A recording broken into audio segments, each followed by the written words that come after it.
Hi, I'm Brian Levy. I'm a partner at Manchester Living and the host of the Manchester Living podcast.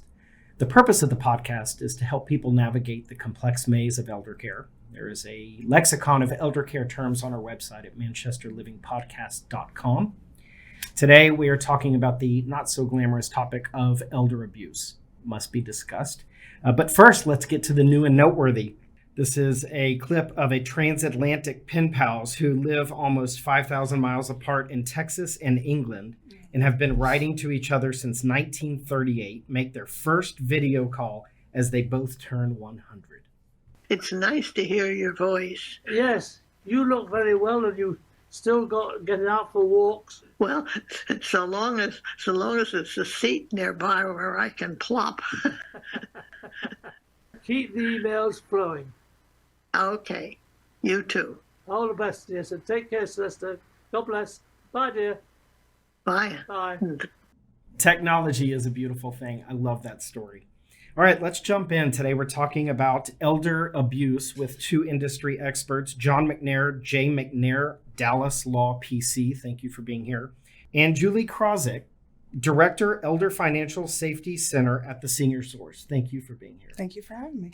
All right, let's jump in. John, who are you and what do you do? So it's John McNair. I'm an elder law and estate planning attorney in Dallas. I've been practicing almost 40 years, and I help people with estate planning, probate, and elder law, which is mostly helping them qualify for governmental benefits like Medicaid and VA benefits to pay for long-term care. But it also is specialized estate planning and general estate planning to perhaps avoid exploitation, as we'll talk about today. Wonderful. Thank you. And Julie? Well, I'm the director of the Elder Financial Safety Center. So we are collaborative with the Senior Source, Dallas County Probate Courts, and Dallas County District Attorney's Office. We offer prevention, protection, and prosecution services. And I primarily oversee the prevention services at the Senior Source. You got a big job. Big job. Big job. We're coming up on celebrating 10 years. Oh, wow. Yeah. That's big. All right. Well, in doing research for this episode, I read that over 40% of nursing home residents report abuse and 95% report neglect. Are these numbers real? Unfortunately, the numbers are real. It's about 1 in 10 older adults in a nursing home that experience some type of abuse. It could be sexual abuse, it could be neglect, financial abuse, physical abuse. So they're staggering. In the community, we see about 1 in 20 older adults who are victims of some type of elder abuse. So they're almost equal. Is that a national statistic? It's a national statistic. It is. Yeah. Elder abuse can be psychological, physical, financial, and often undetected. What does elder abuse look like, and what are some uncommon indicators of elder abuse? That's a great question, and I'm glad you asked it. And I would just encourage people to look in the mirror. That's what elder abuse looks like, regardless of your age. And some uncommon indicators that we often see would be an older adult who should be able to pay all their bills, who should be eating regular meals, but the refrigerator's empty. They don't have any food. We would argue that that's an uncommon indicator of abuse. About 950,000 older adults across the country do not eat as a result of financial abuse. So what are some warning signs of elder abuse? Well, those can get really tricky because our older adults don't love to report abuse. It's a severely underreported epidemic. About 1 in 44 older adults report abuse. Some of the signs can be withdrawal, anger, unusual behavior. Maybe your mom or your loved one goes to church every Sunday and they've stopped going for the past 3 months. It's time to check in and find out what's going on. When someone suspects elder abuse, what should they do? Does this vary depending on the suspected victim at home or in a facility? So when they're living at home, what do they do? And then if they're living in a facility, what happens? So those are great questions. Let's start with the facility. If they're living in a long-term care facility or an assisted living facility, I would encourage the loved one or the older adult to reach out to their local ombudsman. So every assisted living and nursing home has an ombudsman who come unannounced to advocate for residents. Ombudsman program was actually featured on a past episode. So Yes. Very knowledgeable, finally, understanding that program. I think in the community, it's a little bit trickier because we oftentimes, want to mind our business, or we're afraid to speak up or ask questions. And we encourage people to just ask the question. The worst thing that can happen is someone just says, it's not your business. Mm-hmm.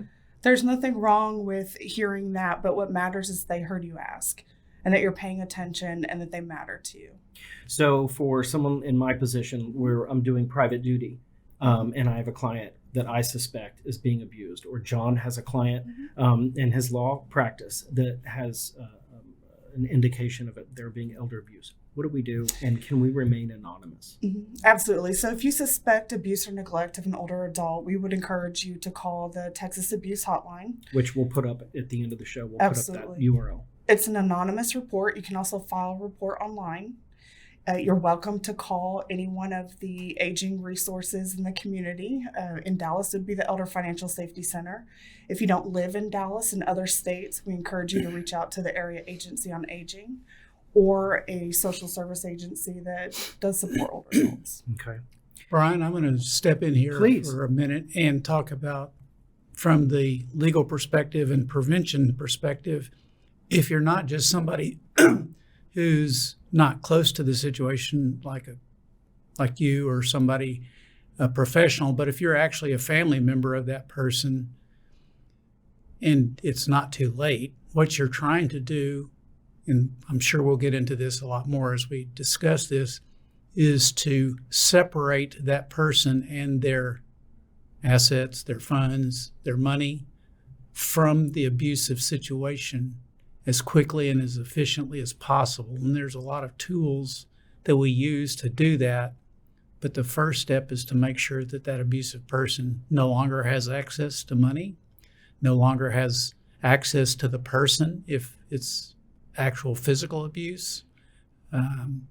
If it's neglect, then they are separated from them and put in a place where they're not being neglected. So separating them from the situation, if you're the family, is something that we really need to concentrate on. Great. Thank you for adding that. How do I help make sure my loved one does not get cyber scammed when I live in another state? So I think that's a great question. And I would argue that there are 3 C's that we all can do to prevent abuse, whether that's a cyber scam or some type of financial fraud. So the first is connection. And that's very easy to do these days. You can connect by Zoom, you can connect by Facebook Messenger, you can connect by texting, calling. And then I would argue that you need to show care for that person. That's really what any of us are looking for. That's the vulnerability that scammers play on when they're looking to scam an older adult. And the third C is communicate. So I think a lot of times we have older adult children call us from all across the country. And they're like, well, I live in Alaska. There's nothing I can do to help my parent. But there absolutely is something you can do. If you hear a news story about the latest scam, call mom, dad, or your loved one and just say, hey, did you hear this news story? That's wild. Have you received a call like that? A lot of times my mom will call and say, I got this in the mail. What should I do with it? Shred it, it's trash, ignore it.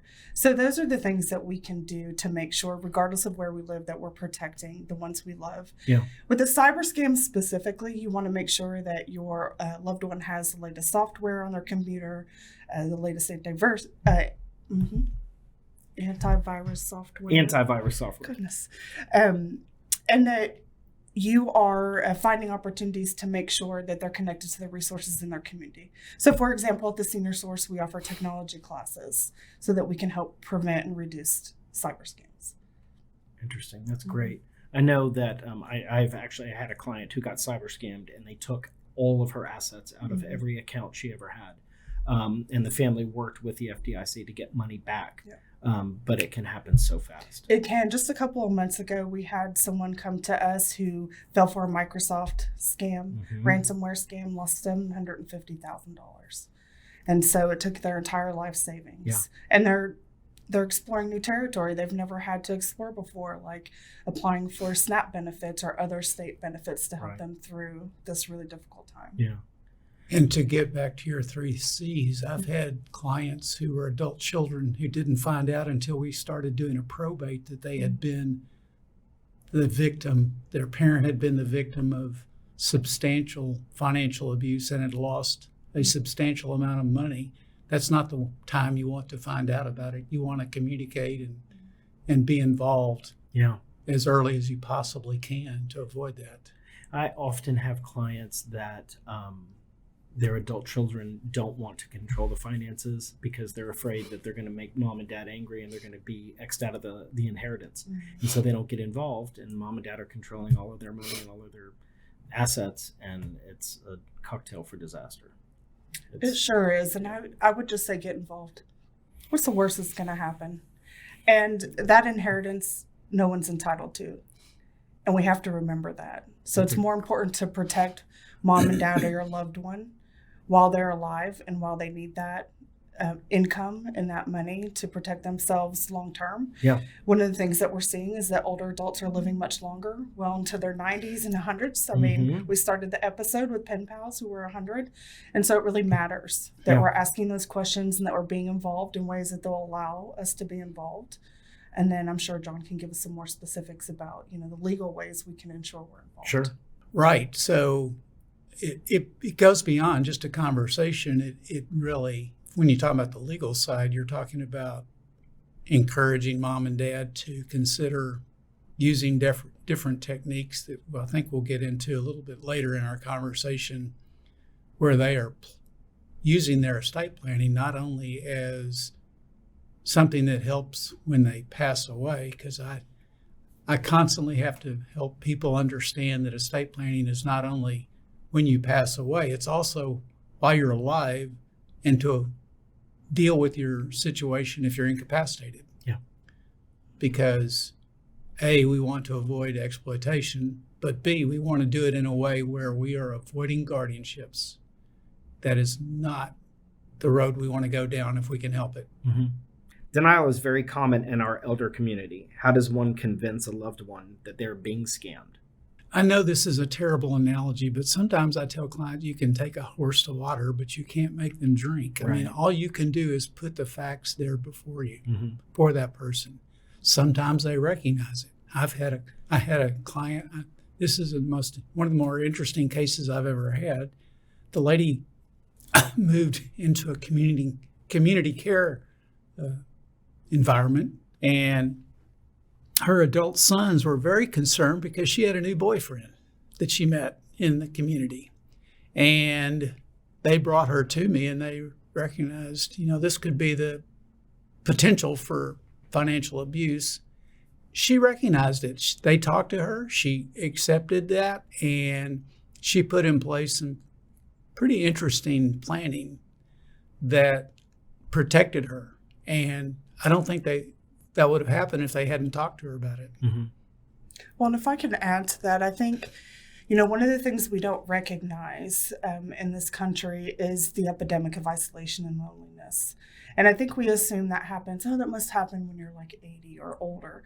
But the AARP Foundation actually did a study that shows that starting at age 50,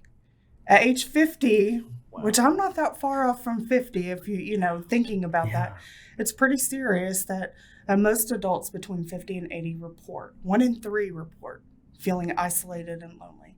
And so isolated is going to be a situation where you don't have any type of network. Maybe you don't have transportation. Maybe you don't even have access to fresh groceries in your community.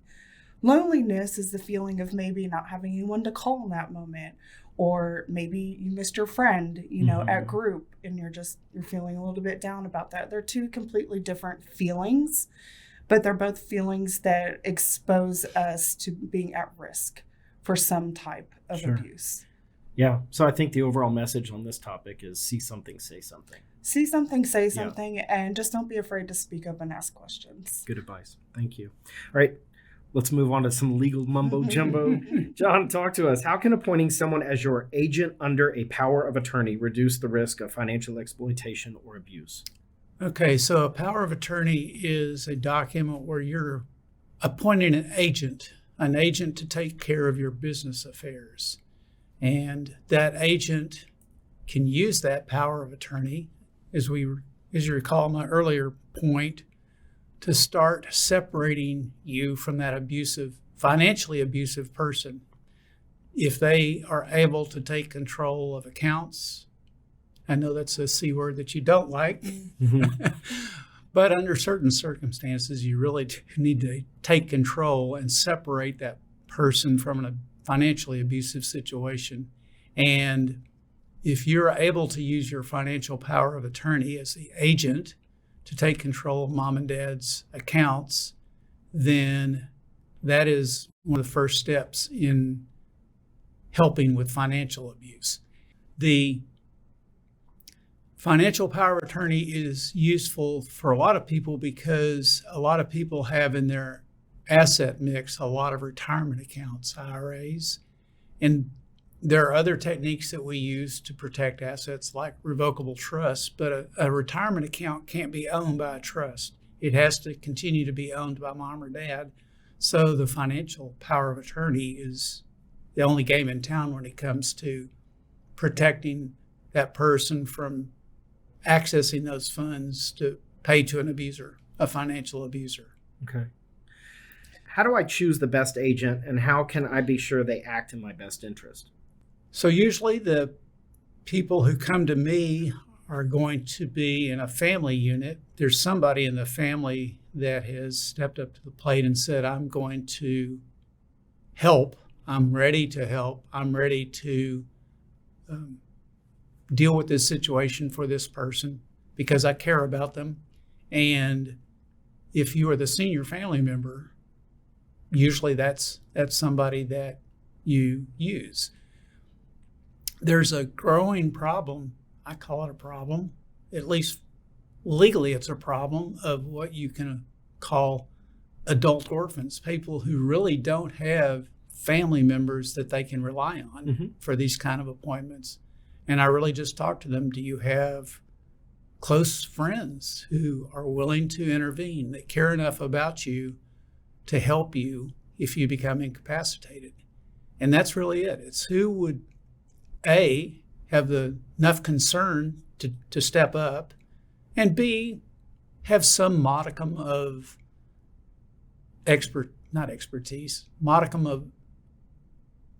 of ability to handle financial matters or communicate with your medical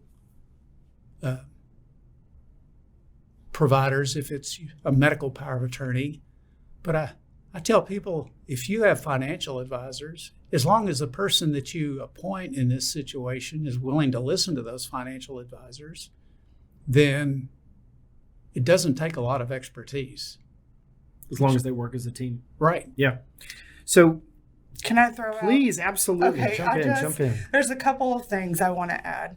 So earlier we talked about uncommon indicators, and what we see a lot of at the Elder Financial Safety Center as an uncommon indicator of abuse are those who are an agent under a power of attorney abusing their privileges. So we like to make sure that people understand that it's the expressed wish of that older adult, whether they're incapacitated or not. So it doesn't give you free reign to just control mom and dad's money and do whatever you want with it. You still have to Act in their best interest. Yes, act in their best interest.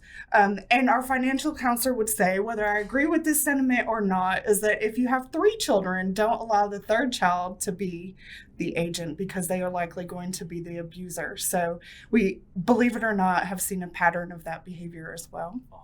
And then the other thing I would throw out that I know John would support is that having a co-agent. So having more than one agent so that there's more checks and balances. Because I think the natural assumption, regardless of whether you're a neighbor or a law enforcement officer or someone else in the field, is that, oh, they have the power of attorney.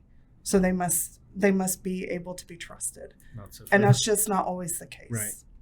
I'm going to throw a caveat in here about that. I hope so. Yes. So one of my pet peeves for a really long time in Texas law is that if somebody is abusing their authority under a power of attorney, there is absolutely one weapon you can use to solve that problem, and that's an accounting. Well, who can require an accounting under Texas law? It used to be the person who was the principal, mom or dad. Well, if mom or dad are being abused, it's quite possible that they are in the early or mid stages of dementia and are not really in a position where they can demand an accounting of that person. Or the executor of your estate. Well, it's a little too late at that point. So Texas law has amended that to allow certain other people, like if you are an heir at law, you could now demand an accounting of that person. But be proactive. If you're the principal, if you're the senior family member, write into your power of attorney, I trust child A, but I'm going to give child B the ability to demand an accounting if they think there is a potential problem. An accounting is the way to solve that problem, because if they can't account for every dime they've spent on mom or dad, if it's ended up in their coffers, that's a problem. I had a planning situation many years ago where two daughters found out that one daughter, who had kind of been helping mom with their revocable trust, was stealing from mom. What they really got mad about was when they found out that their sister had used some of mom's funds to give the sister's daughter the funds necessary to get a lap band procedure. Wow. And Cosmetic surgery with mom's. yes, with grandmother's money.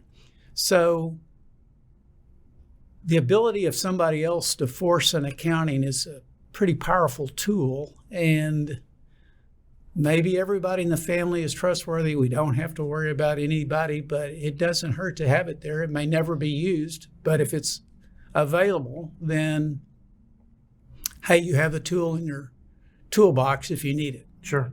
Thank you for adding that. John, what is guardianship and what are some options to avoid guardianship? So a guardianship is, as I've said, the last road we want to go down if we can avoid it, because it's a process whereby the state of Texas effectively takes away all of your constitutional rights as an individual and appoints somebody else to control either your assets and income, if it's a guardianship of the estate, or your person, if it's a guardianship of the person. And the vast majority of times it's a guardianship of both. And it's a fairly laborious process, as you would like it to be if you were going to be stripped of your constitutional rights. The first step is the family is going to have to get documentation from a doctor that you lack capacity. And it's not just, hey, I got a letter from, no letters from your doctor. That's not good enough. There's a specific statutory form that the doctor has to complete. Once that happens, in smaller counties are going to appoint an attorney ad litem to represent you, the senior family member. In larger counties like Dallas, they have both they will appoint an attorney ad litem to represent you, but they'll also have a court investigator. So both of them are doing investigations, and that's going to take a long time. Dallas County is a very large county, for example. It's going to take several months for everybody to do their due diligence. And eventually you get a hearing, and if all of the ducks are in a row, then you are appointed as a guardian. Then you have to post a bond for the amount of mom's non-real estate that you are going to be controlling as guardian, so that if you steal from mom as guardian, the bonding company will be able to make the estate whole. And you can't spend mom's money without court authorization. You can't sell mom's assets without court authorization. You can't rent mom's assets without court authorization. You have to file an inventory. You have to file annual accountings. It is a mess. Yeah. You want to avoid that mess. Stay off paper. When might a revocable trust be useful in avoiding financial elder abuse? Yes, a revocable trust is a favorite tool of mine. For this reason, I have unfortunately found over the years that many financial institutions like banks, brokerage firms, title companies will find excuses not to accept a power of attorney. And what I tell all my clients is your power of attorney is only as useful as its ability to convince a third party to deal with your agents. If a bank, brokerage firm, or title company says, no, I'm not going to deal with your son or daughter for a myriad of what I think are stupid reasons that they come up with, then you've got a problem. In 2017, the Texas legislature tried to make it mandatory that third parties accept powers of attorney, but there are many, many, many exceptions to that rule, and it's not a very effective. It didn't turn out to be very effective. So there's still a lot of institutions out there that make it hard to be an agent under a power of attorney. My experience has been if they know about a trust in advance, if they know that you are co-trustee with mom right now, Julie mentioned being co-agents. I love co-trustees. If it's a situation where it is potentially an abusive situation, I'm going to try to convince mom or dad, not only should you not be sole trustee, maybe you should be co-trustee with your son or daughter. Maybe you should have them be the sole trustee instead of you. I have had some success in persuading them to do that. But if the institution knows about that trust in advance, I found that it's easier for that trustee, that child, adult child, to be able to manage mom or dad's funds without the pushback that agents under a power of attorney seem to get. If guardianship is unavoidable, what are the basic steps to get started?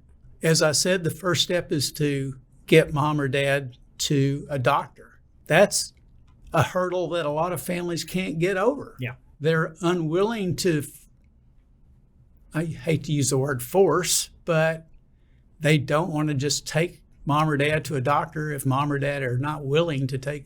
I've had so many conversations where somebody's called, I need to put mom or dad in a guardianship. Okay. Well, have they seen a doctor recently? Oh, no. Okay. She hates doctors. She will never see a doctor. I said, well, that's a problem for you because you're not going to get in the doorstep without a doctor's certification of her incapacity. Are you sure she's incapacitated? Well, she's fine when she's sober. And I said, well, then you've got a really, really big problem. Bigger problem, exactly. Bigger problem. So the certification from the doctor is the first step, which requires an examination. Now, you can start down the road of a guardianship. You can apply without it. There is a procedure whereby you can have a court-ordered doctor's examination. I really don't like going down that road because you're kind of building a house on speculation, right? You're assuming that the doctor's going to say good things about incapacity, but what if they don't? Then you've kind of wasted a lot of attorney's fees and time on this process. Right. So there's some gamble to that way to proceed. And I would just add, we're really unique in Dallas that we have the Elder Financial Safety Center at the Senior Source, because oftentimes what we find is the same as John, is a lot of people will come to us and say, oh, I know mom and dad, I know one of them's incapacitated, they need a guardianship. There are a couple alternatives to consider. And there's also the benefit of a third-party unbiased resource to just kind of massage mom and dad, learn some information. Again, it's an area where adult protective services can be extremely useful in helping with that assessment if mom and dad's really struggling to go to the doctor.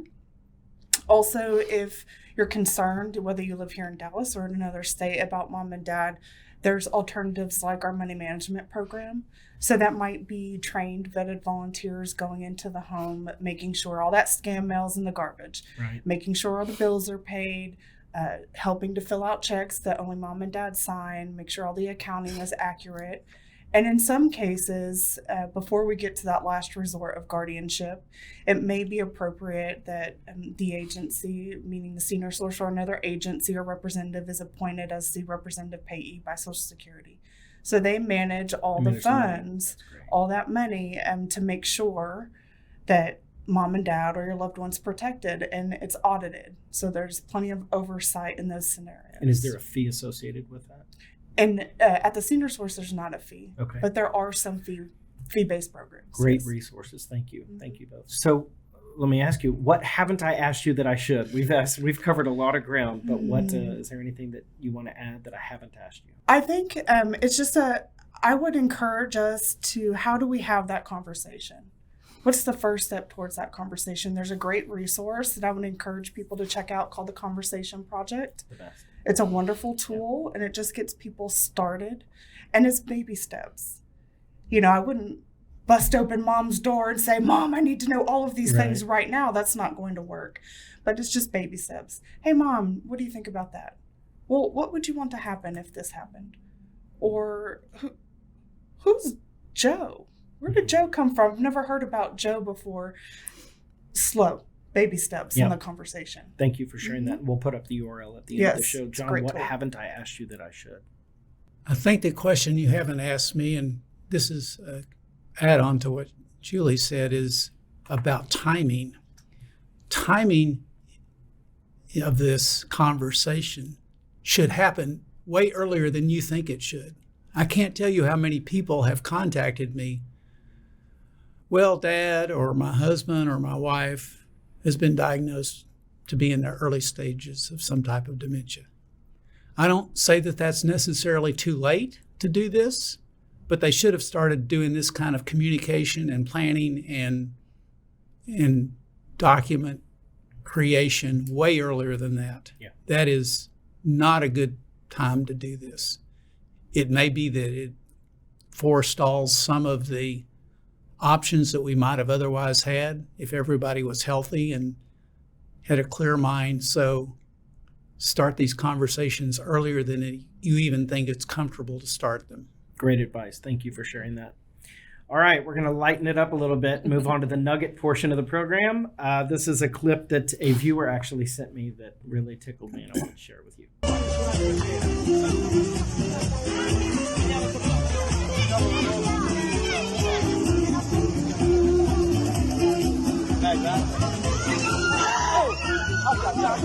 Watch your step and watch your elders. All right, let's move on to the lightning round. This is an opportunity for viewers to get to know you guys outside of work, non-clinically, non-legally. One-word answers. Are you ready? Let's go. Quickly, where were you born and raised? Jonesboro, Arkansas. Dallas, Texas. College and degree. Arkansas State Business. Dallas Baptist University, Management. Road trip or fly? Road trip. Julie? Fly. Still in touch with college friends? Somewhat. No. Ever been arrested? No. Yes. Okay. Next question. Call or text? Text. Text. Text. All right. Bilingual? No. No. Favorite ice cream flavor? Chocolate. Chunky Monkey. Ooh, nice. IKEA furniture, self-assemble or outsource? Outsource. Self-assemble. Oh, wow, I'm impressed. iPhone or Android? Android. iPhone. Adrenaline junkie or 2 feet on the ground? Adrenaline junkie. Depends on the day. Okay. Karaoke, yes or no? No. Absolutely not. Okay. All right. Who is your industry mentor? I would say Clyde Farrell. Barber service. Beautiful. Proudest career accomplishment? Becoming a certified elder law attorney. Nice. Waking up every day to serve our community. I love that. Beautiful. Thank you both for being here today. We've covered a lot of ground, and I know there's so much more to cover. We may have to do episode 3, 4, and 5. I will put your URLs for both of your companies up on the screen in case anybody would like to reach out to you further. We'll also put resources for the Texas Abuse Hotline, National Long-Term Ombudsman's Resource, National Adult Protective Services Association. And of course, if there's ever anything I can do for you, don't hesitate to reach out directly. You can find this episode and past episodes on YouTube, Facebook, iTunes, or anywhere else you get your social media. Just search Manchester Living Podcast. Thanks for watching today.